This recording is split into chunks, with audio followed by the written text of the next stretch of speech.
பொங்கலோ பொங்கல் பொங்கலோ பொங்கல் பால் பொங்குது. எப்படி இருக்கீங்க? என்னோட பொங்கல் ட்ரெஸ்ஸு நல்லா இருக்கா? ஒரு பண்டிகை நாள் அதுவுமா எங்கே தான் கிளம்பி போயிட்டு இருக்காங்க? யாராச்சும் கொஞ்சம் பொங்கல் கொடுங்கப்பா, ஆசையாக இருக்குது சக்கரை பொங்கல் திங்கணும் அப்படின்ட்டு. உங்கள் ஊரில் பொங்கல் எவ்வளோ விசேஷமான பொங்கல்? நீ என்ன குழம்பு வைக்க போகிறா? பாவக்காயா? ஹாய்ங்க, வெல்கம் டு மை சேனல்.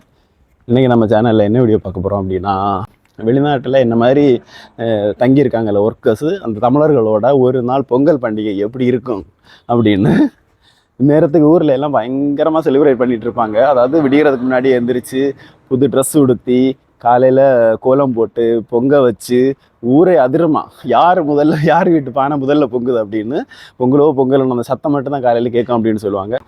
6 வருஷத்துக்கு முன்னாடி ஊரில் இருந்தேன். அப்போ ஒரு வாட்டி பொங்க வச்சு நான் கொண்டாடின ஒரே பொங்கல் அதுதான். ஊரில் வந்து பொங்கல் வந்து சிறப்பாக கொண்டாடுற மாதிரி நிறைய வீடியோஸ் இருக்கும், நிறைய பேர் அப்லோட் பண்ணியிருப்பாங்க இந்த நேரத்துக்கு யூடியூப்பில்.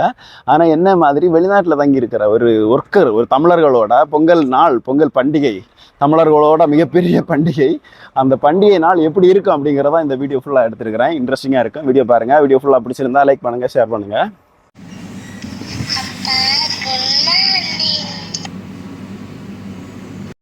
பையனோட அலார சத்தம் கேட்டதுக்கு அப்புறம் தாங்க கனவுலேருந்து வெளியே வர்றான். அது வரைக்கும் கனவுல பொங்கல் எப்படி செலிப்ரேட் பண்ணலாம் அப்படிங்கிற மாதிரி தாங்க ஓடிட்டு இருந்துச்சு. அதுக்கப்புறம் தாங்க ஞாபகம் வருது, ஐயோ நான் ஊரில் இல்லை, சிங்கப்பூரில் இருக்கிறேன், வேலைக்கு போகணும், சீக்கிரமாக கிளம்பணும் அப்படின்னு வேகமாக அலாரத்தை ஆஃப் பண்ணியாச்சு. எந்திரிச்ச உடனே மண்டைக்குள்ளே நிறைய விஷயம் ஓடிட்டுருக்குங்க. இன்றைக்கி ஒரு பண்டிகை நாள், லீவு போட்டுடலாமா, இல்லை வேலைக்கு போகலாமா, லீவு போட்டால் ரூமில் வந்து பொங்கல் எல்லாம் செஞ்சு நல்லா சாப்பிடலாம், இல்லை வேலைக்கு போகணுமா, இல்லை ரூமில் யாராவது பொங்கல் வச்சுருப்பாங்களா அப்படிங்கிற மாதிரியே ஓடிக்கிட்டே இருக்குங்க மண்டையில். என்னடா வாழ்க்கை இது, ஒரு நல்ல நாள் அதுவுமா கூட ஃபேமிலி கூட வீட்டில் இருக்க முடியலையே அப்படிங்கிற மாதிரியெல்லாம் யோசனை ஓடிக்கிட்டே இருக்கோம். சரி, அப்படியே ஃபோனை எடுத்து யாரெல்லாம் பொங்கலுக்கு நம்மளுக்கு வாழ்த்து சொல்லியிருக்காங்க அப்படின்னு உள்ளே போய் பார்த்தா ஒன்றும் இருக்காதுங்க, எம்டியாக தாங்க இருக்கும். நம்ம தாங்க விஷ் பண்ணணும். அதுக்கப்புறம் யாராவது ஸ்டேட்டஸ் வச்சுருக்காங்களா அப்படின்னு பார்த்துட்டு அதில் ஸ்டேட்டஸ் வச்சவங்களுக்கு ஒரு ஹாப்பி பொங்கல் அனுப்பிட்டு, நமக்கு தான் காத்திருந்து யாரும் வாழ்த்து சொல்ல, நம்மளாச்சும் யாருக்காச்சும் வாழ்த்து சொல்லுவோமே அப்படின்னு சொல்லிட்டு கூகுளில் இருந்து கொஞ்சம் பொங்கல் வாழ்த்து எல்லாம் டவுன்லோட் பண்ண வேண்டியது டவுன்லோட் பண்ணி அப்படியே ஃப்ரெண்ட்ஸ் அண்ட் ஃபேமிலிக்கு எல்லாருக்கும் பொங்கல் வாழ்த்துக்கு அனுப்பியாச்சுங்க. சரி, இதுக்கு மேலே இதே நோண்டிட்டு இருந்தால் வேலைக்கு போக முடியாது அப்படின்னு கிளம்பி வந்தாச்சுங்க. யாராச்சும் வெளியே பொங்கல் வச்சுருக்கலாம் அப்படிங்கிற ஒரு நம்பிக்கையோடு வெளியே வந்தேங்க. வெளியே வந்தால் ஒன்றும் கிடையாதுங்க. எல்லோரும் அவசர அவசரமாக கிளம்புறதுக்கு குழம்பு சூடு பண்ணுறதுன்னா, சுடு தண்ணி வைக்கிறதுன்னு, டீ போடுறதுன்னு இப்படி தாங்க இருந்தாங்க. ஆனால் ரொம்ப கஷ்டம். எப்படின்னா காலையில் எழுந்திரிச்சு நமக்கே டைம் இருக்காதுங்க. காலை சாப்பாடு ரெடி பண்ணணும், குழம்பு சூடு பண்ணணும், பேக் பண்ணணும், அப்படி நிறைய விஷயங்கள் இருக்கிறதுனால பண்ண முடியாது. போயிட்டு மூஞ்சியை கழுவிட்டு அடுத்த கட்ட வேலையை ஆரம்பிக்க வேண்டியதான். நானுமே நேரத்துக்கு வச்ச குழம்பு இருக்குங்க, அதை சூடு பண்ணி தான் எடுத்துகிட்டு போனோம். அதுக்கான வேலைகள் நானுமே காலையில் குளிக்கிறதுக்கு எண்ணெய் எல்லாம் தேய்ச்சிட்டு ரெடி ஆகியாச்சுங்க. போயிட்டு குளிச்சுட்டு குழம்ப கட்டி எடுத்துகிட்டு போக வேண்டியதாங்க. நம்ம எதுக்குங்க யாரையும் எதிர்பார்த்துட்டு இருக்கணும், நம்மளே பொங்கல் வைக்கலாம் அப்படின்னு நெல்லிட்டு சட்டியை வச்சு பால் ஊற்றியாச்சுங்க. பால் பொங்கிருச்சு, இப்போ பொங்கல்னு கத்தணும். ஆனால் கத்த முடியாதுங்க, ஏன்னா நான் பொங்கல் வைக்கலைங்க. நான் காலை சாப்பாடு தாங்க ரெடி. பால் பொங்கி வர அந்த சந்தோஷமே போதும் அப்படின்ட்டு நான் ஓட்ஸ் எடுத்து போட்டிருக்கிறேன். காலை சாப்பாடுங்க, அதுக்கு தான் ரெடி பண்ணிட்டு இருக்கிறேன். காலை சாப்பாடு ரெடி பண்ணி வச்சுட்டு பொங்கல் ட்ரெஸ்ஸு போட்டுட்டு வேலையை கிளம்பணுங்க. விசேஷமாக அது பாருங்கள், இதுதாங்க எங்களுக்கு பொங்கல் ட்ரெஸ்ஸு, கம்பெனியில் கொடுத்துருக்குற பொங்கல் ட்ரெஸ்ஸு. எப்படி இருக்கு? நல்லா இருக்கா? ஆரஞ்சு கலரில் பொங்கலுக்கு நல்லா மேட்ச் ஆகிற மாதிரி ஒரு கலருங்க. எப்படிங்க இருக்குது என்னோடய பொங்கல் ட்ரெஸ்ஸு? நல்லா இருக்கா? சூப்பராக இருக்குல்ல? என்ன கலர் கலர் மட்டும் எப்போ ஒரே மாதிரி இருக்குங்க எல்லா வருஷமும். அதனால் இந்த அடுத்த வாட்டி முதலாளிகிட்ட கேட்கணும், எங்களுக்கு வந்து வேற ஒரு கலரில் பொங்கல் ட்ரெஸ் கொடுங்க பாஸ் அப்படின்னு சொல்லிட்டு. அப்படியே மத்தியான சாப்பாடுக்கு சூடு பண்ணி வச்சா குழம்ப கட்டிட்டு காலை சாப்பாடு இங்கேயே சாப்பிட்டுட்டு கிளம்பிடுவாங்க. ஓட்ஸ் பொங்கல் இன்றைக்கி சாப்பிட போகிறேன். ஆனால் என்ன இருந்தாலும் எனக்கு சர்க்கரை பொங்கல் தாங்க வேணும், அதை தாங்க தேடணும். இனி போயிட்டு அப்படியே வேலையை கிளம்பியாச்சுங்க. பாருங்கள், எல்லோரும் வேலைக்கு தாங்க போயிட்டுருப்பாங்க எனக்கு தெரிஞ்சு. எல்லாருமே மேக்ஸிமம், ஏன்னா இட நாளாக வந்துச்சு பாருங்கள், அதனால லீவு கிடையாது. இது ஞாயிற்றுக்கிழமைன்னா ஏதாச்சும் பண்ணியிருக்கோம். நாங்கள் அதுக்கு முன்னாடி ரூம்லேயும் பண்ணியிருக்கோம் நிறைய வாட்டி. ஹாப்பி பொங்கல். எங்கள் பொங்கல் எங்க தச்சு? ஹாப்பி பொங்கல். பொங்கல் எங்க? பொங்கல் எங்க? பொங்கல் வைக்கணும்.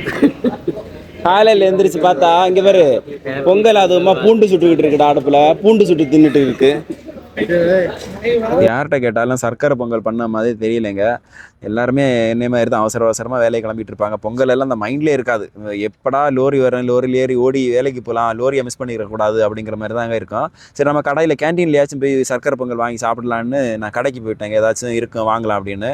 ஆனால் அங்கேயும் பாருங்க, இன்றைக்கி எதுவுமே இல்லை. இந்த ராகி, லெமன் ரைஸு, நூடுல்ஸு இந்த மாதிரி ஐட்டம் தாங்க இருக்குது. அங்கேயும் ஏமாந்துட்டாங்க. சரி, காலையில் தான் கிடைக்கல, நைட்டாவது வந்து பார்ப்போமே அப்படின்னு வேலையை கிளம்பியாச்சுங்க. வேலையை போயிட்டு வேலையெல்லாம் முடிச்சுட்டு வந்துட்டு சாயங்காலமாக வீட்டுக்கு ஃபோன் அடித்து சந்தோஷமாக பொங்கல் பண்டிகையை கொண்டாட வேண்டியது. காய்க்கு நீளம் கூடுதலா இருக்கு. பிள்ளைங்கள்ட்ட எல்லாம் பொங்கல் எல்லாம் எப்படி செலிப்ரேட் பண்ணீங்க, என்ன பண்ணீங்க, பொங்கல்னா ஏது பண்ணுவீங்கலாம் விசாரிச்சுட்டு, அதுக்கு என் பொண்ணு என்ன தெரியுமா சொன்னா, நீங்க வாங்க, நீங்க வந்ததுக்கு அப்புறமா தான் நாங்க பொங்கல் வைப்போம், அது வரைக்கும் நாங்க பொங்கலே வைக்க மாட்டோம் அப்படின்னு சொல்லிட்டு இருந்தா. ஆனா உண்மைதாங்க, வீட்டில் எதுவும் வைக்கிறது இல்லை. ஏன்னா இப்போ நான் வெளியூர்ல இருக்கிறதுனால. இது நான் ஊர்ல இருந்தேன்னா கண்டிப்பா வீட்டில் பொங்கல் வச்சிருப்போம். கஷ்டமா தாங்க இருக்கு கேட்கறதுக்கு, என்ன பண்றது. நைட்டு யாராச்சும் பொங்கல் வைப்பாங்க அப்படின்னு எலி ரூம்ல வந்து பார்த்தா, என்ன குழம்பு வச்சுட்டு இருக்க? வாழைக்காய் வாழைக்காய் பொரியலா?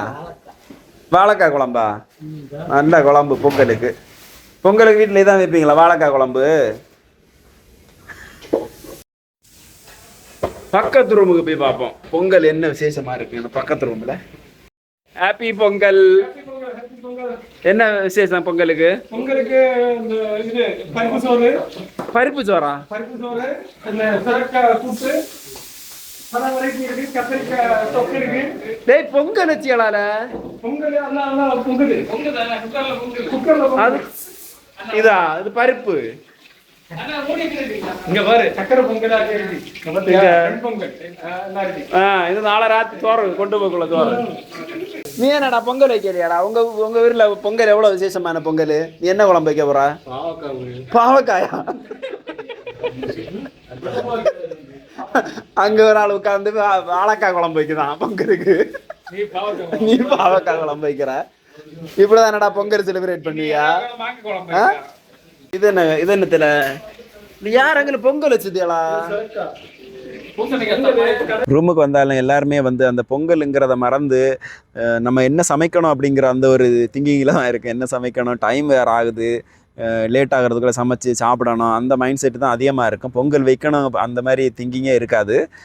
எல்லோரும் அவங்கவுங்க வேலையை அவசரம் பார்த்துட்டே தான் இருப்பாங்க. நார்மலாக வந்து பொங்கல் டைமில் யாராவது ஒருத்தங்களாவது சர்க்கரை பொங்கல் வைப்பாங்க. அந்த மாதிரி நானே எதிர்பார்த்தேன். ஆனால் என்ன பண்ணுறது, சர்க்கரை பொங்கலே காணோம். சட்டியை யாரும் சர்க்கரை பொங்கல் வைக்கிற மாதிரி தெரியல. எல்லாரும் அவங்கவுங்க குழம்பு வச்சுட்டு தான் உட்காந்துருந்தாங்க. நானுமே கொஞ்சம் நேரம் சுற்றி பார்த்தேன். ஒன்றும் வேலைக்கு ஆகாது. மணி 8:30 மேலே ஆயிடுச்சு. இதுக்கு மேலே சமைக்கணும், நைட்டு சாப்பிடணும் அப்படின்னு வேக வேகமாக சமையல் வேலை ஆரம்பிச்சாச்சுங்க. நான் இன்னைக்கு என்ன குழம்பு வச்சிருக்கிறேன் அப்படின்னா பூண்டு குழம்பு வச்சிருக்கிறேங்க. நல்லா இருக்குல்ல பொங்கலுக்கு? ஒருத்தர்கிட்ட கேட்டால் வாழைக்காய் குழம்புங்கிறாரு, இன்னொரு பையன் என்ன கேட்டால் என்ன குழம்பு வச்சேன்னா பாவக்காய் குழம்புங்கிறேன். நான் வந்து பூண்டு குழம்பு வைக்கிறேன். நம்ம வந்து குழம்பு வச்சா 2 நாள் வர்ற மாதிரி ஏதாவது குழம்பா வைக்கலாமே அப்படின்ட்டு இந்த மாதிரி குழம்பு ஏதாவது வைக்கிறது தாங்க. அதுதாங்க எங்களோட பொங்கல். இந்நேரம் ஊரில் இருந்திருந்தா எப்படிங்க இருந்திருக்காங்க யோசிச்சு பாருங்க. அப்பா யோசிக்கவே முடியல. நிறைய பேர் ஃபீல் பண்ணிகிட்டே உட்காந்துருப்பாங்க. இப்போ நான் எல்லாம் நார்மலாக கொஞ்சம் கடந்து போகிற ஆள் தான். பெருசாக ஒரு திங்கிங் இருந்தாலும் பெருசாக அதுக்குள்ளெல்லாம் போக மாட்டேன். இப்போ என்ன இருக்கோ அப்படிங்கிற மாதிரி தான் யோசிப்பேன். ஆனால் இன்னும் நிறைய பேர் சின்ன சின்ன பசங்களாம் வந்திருப்பாங்க பார்த்தீங்களா?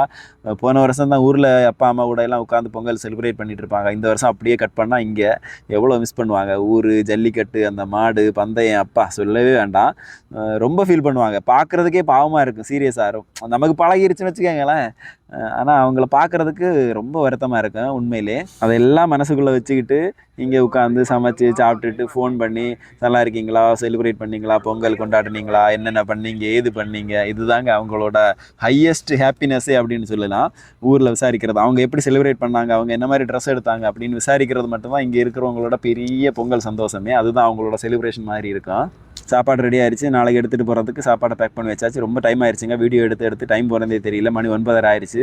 இதுக்கு மேலே தாங்க சாப்பிடணும். அவ்வளோதாங்க, சாப்பிட்டு முடிச்சுட்டு படுக்க போயாச்சுங்க. இதுதாங்க எங்களோட இந்த வருஷத்தை பொங்கல். 2026 பொங்கல் இப்படி தாங்க இருந்துச்சு. அடுத்த வருஷம் பொங்கல் அது ஃபேமிலி கூட எல்லாரும் கூட சந்தோஷமாக கொண்டாடணும்னு மனசுக்குள்ளே சின்னதாக ஒரு ஆசையோடு படுத்து தூங்க போகிறாங்க. பாய்ங்க, குட் நைட்.